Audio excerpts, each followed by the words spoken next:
Guys welcome back to my channel. तो guys आज की वीडियो में मैं आपको Korean drama it's okay to not be okay की एपिसोड 1 के बारे में एक्सप्लेन करूंगी। इस ड्रामे के शुरू में दिखाया जाता है कि बहुत सालों पहले एक घने जंगल में एक बहुत बड़े महल में एक खूबसूरत लड़की रहती थी। वो हमेशा अकेली रहती थी, इसलिए परेशान थी। एक दिन वो अपने महल से बाहर आई और किसी दोस्त को ढूंढने लगी। उसने इन्हें बहुत सारे खिलौने दिए लेकिन किसी ने उसे दोस्त नहीं बनाया। फिर उसे इसकी वजह पता चली। उसके साथ एक काला साया रहता था, इसलिए लोग इसे शैतान कहते थे। वो दुनिया के हर एक इंसान से गुस्सा थी और वो अपना सारा गुस्सा किसी पर उतारना चाहती थी। इसलिए उसने एक मछली पकड़ने वाला कांटा लिया और उससे मछली पकड़कर उस पर गुस्सा निकालने लगी। वो दोबारा कांटा फेंकती है मछली पकड़ने के लिए, लेकिन इस बार मछली नहीं बल्कि एक लड़का आता है जो पानी में डूब रहा था। लेकिन जब उसने इत्तेफाक से वहां एक लड़के को डूबने से बचाया तो काला साया जो हमेशा लड़की के साथ रहता था वो गायब हो गया। फिर उस साये की जगह वो लड़का इसके साथ रहने लगा। एक दिन लड़की ने उस लड़के से पूछा कि क्या तुम हमेशा मेरे साथ रहोगे? तो उस लड़के ने कहा कि हाँ, मैं रहूंगा। लेकिन तभी वो लड़की एक तितली को लेती है और इसके 2 हिस्से कर देती है और वो बहुत सारी तितलियों को मार देती है। जब लड़का ये देखता है तो वो डरकर भाग जाता है। जैसे ही वो लड़का इससे दूर भाग और वो काला साया फिर से इस लड़की के साथ वापस आ जाता है और इसके कान में कहता है कि कोई भी कभी भी तुम्हारे साथ नहीं रहेगा क्योंकि तुम एक चुड़ैल हो और ये बात तुम कभी भी मत भूलना। फिर दिखाया जाता है कि लड़की बड़ी हो जाती है।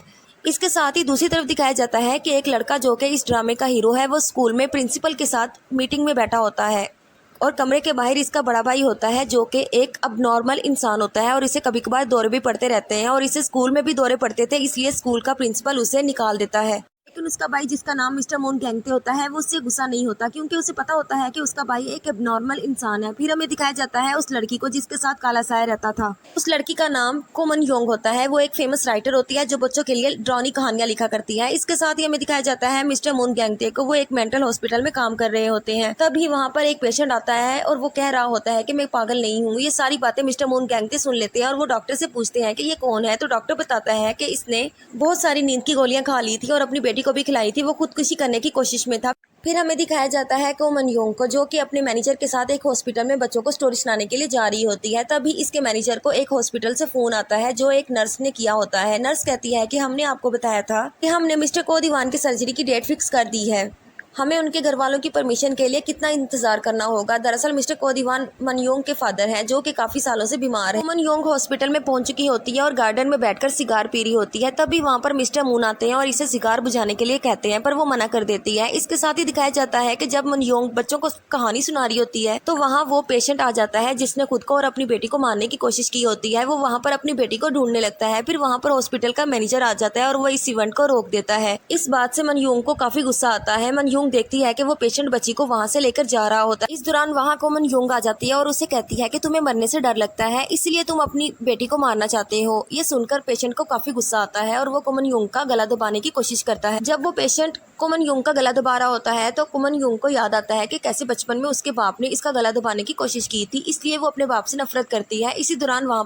मिस्टर मून उस पेशेंट के हाथ बांध देता है। तभी मनयोंग गुस्से में चाकू लेकर उस पेशेंट को मारने के लिए बढ़ती है, लेकिन मिस्टर मून अपना हाथ आगे कर देता है और इसका हाथ कट जाता है। मिस्टर मून के हाथों से काफी खून बहता है। वो अपना रुमाल निकालता है और अपने हाथ को बांधने की कोशिश करता है तो मनयोंग इसके हाथ पर रुमाल बांध देती है। इसके बाद मनयोंग अपने मैनेजर ली के साथ हॉस्पिटल से बाहर जा रही होती है तो इसका मैनेजर कहता है कि इस हादसे से हमारी शोहरत में इजाफा होगा, लेकिन अगर स्टाफ ने रिपोर्टर को बता दिया कि तुमने चाकू से उस लड़के को जख्मी किया है तो हमारी काफी ज्यादा बदनामी होगी। तो मनयोंग कहती है कि पैसे खिलाकर इस लड़के का मुंह बंद कर दो, ये तुम पहले भी कर चुके हो।